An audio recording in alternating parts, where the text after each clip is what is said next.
On this Christmas edition of The Hot Seat, 12-year-old Miguel Antonio and his dad Sam, who clearly see a need for a prodigious talent to remain grounded in the reality of a musical career that all too often ends in tears and disappointment. Until then, of course, the music keeps playing. Here's one more from Miguel's current holiday project, The Reason for the Season. What is Christmas to you? Seems Christmas is presents and gatherings with friends. Santa and his reindeers, a theme throughout the land. Mom baking cookies, Daddy hanging Christmas lights. Is that Christmas to you? Is that Christmas to you? Celebrating Christmas in lovely Singapore. People singing carols in the sunny warm outdoors. Looking at lights that decorate the bright lit stores. Is that Christmas to you? Is that Christmas to you? How are you progressing your musical education? You've told me that you recently started to work things out on keyboards, right? Yeah, What's the plan for picking up an instrument? How do you decide on an instrument? because the piano helps me. If I just tinker with the piano, sometimes I get inspirations and I would write a song. Maybe if I just do a tune on the piano and then suddenly I like that tune, I would say this is nice, and I'll write a song on it. I'm working on some songs that I wrote already. What are the songs about? Not giving up in life. Yeah, it's inspirational songs that I'm writing. You think it's too early to decide or to know what your style is, your writing style? Maybe not too early. What about musical education? Is it possible that you might want to pursue playing as an option for you? You could end up learning music like in college, go to Berkeley or Juilliard, or even, you might be able to get some kind of qualification in playing. That would keep you close to the singing part, whether you decided to accompany yourself or not. Do you accompany yourself currently? Yeah, not to perform in a show or something. Not yet. He's learning by ear at the moment. He's just listening in. I think eventually we'll need to send him to What form is his musical education taking currently? Is he doing voice or? Currently being coached by a very established voice trainer, Amanda Colliver. This lady, she's trained Hugh Jackman, Nicole Kidman, Ewan McGregor, and people like that. And thank God she's here in Singapore. She's based here.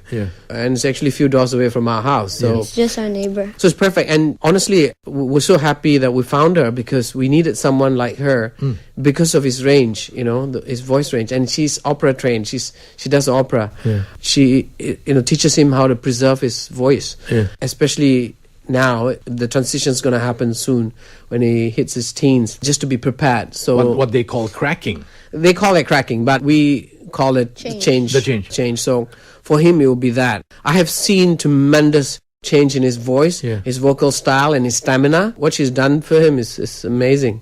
What did she say about how the change is going to be managed? Something that you can't run away from, or can you prevent it, avoid it? You can. She said it's a muscle. It changes, so you just need to train it. Any other muscle to be prepared for that long haul, the run, whatever you call it. Like a boxer trains, so you get the hits, right? You need to get the. So I think that's what she says about him. Yeah, she even said that she can't wait for it to change.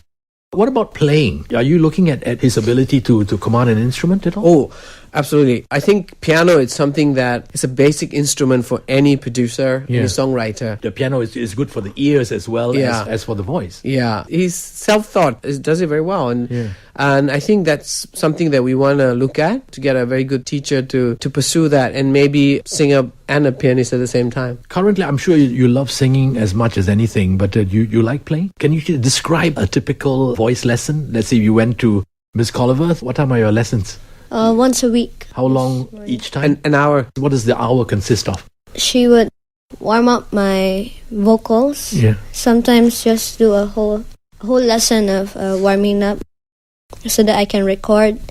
And sometimes I would go to her and Yeah. practice the songs. Mr. that I and would Mrs. sing. Singapore have no idea what you're talking about. So you'll have to describe, you have to spell it out for us. What is warming up? She would let me do bubble scales like and do the 5 Italian vowels. A, And E, they I, are? O, U.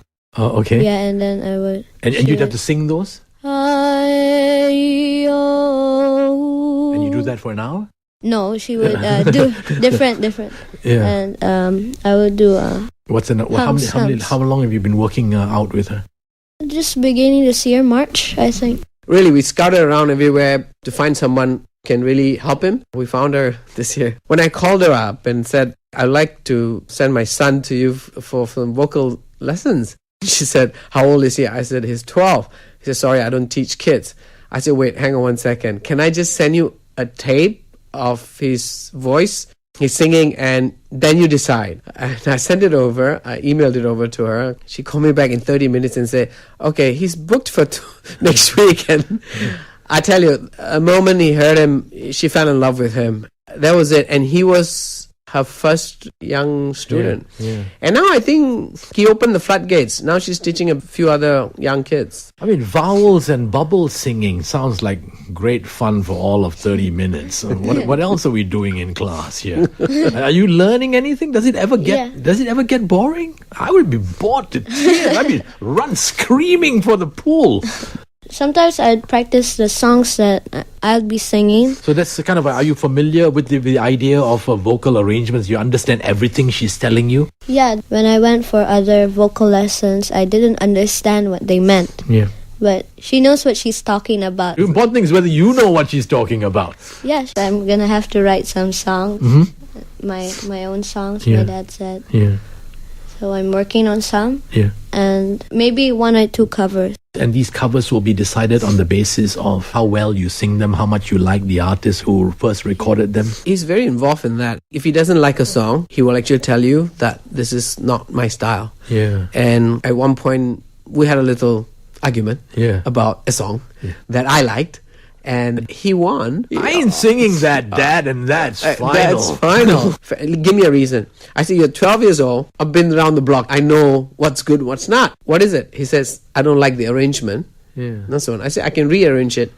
And he said something about the melody or the lyrics doesn't suit me. I said, okay. And I went back and I thought about it. He was right. I'm really interested to know how you feel about making a record. You think you're ready for it? How would you prepare for something like this? I would just keep practicing. My dad will make me practice how to be confident, more confident on stage. Yeah. Are there days when you don't feel like you want to sing? Maybe once. And when that happens and you've got a show in 2 hours, people, the tickets are sold, they're all coming, the press is ready. And what happens on the day when an artist doesn't feel like he wants to perform? Do you have to be a professional about it, or you hear your mom saying, now, you got to be grown up about this, you don't want to let the side down, or you don't want to let your audience down? When you hear someone say that to you, what does an artist feel? I would feel sad that they came here just for nothing. You would not go on stage, would you? I would. Do you have an idea of who your audience is? When you think audience, the audience, if mom and dad ever said the audience, what picture comes to your mind? Like an audience that screaming. And that'll do it for the Hot Seat this week and the year. Next week, the best of 2012. Our thanks to all our guests and best wishes to you. We leave you with my guest's final musical pick,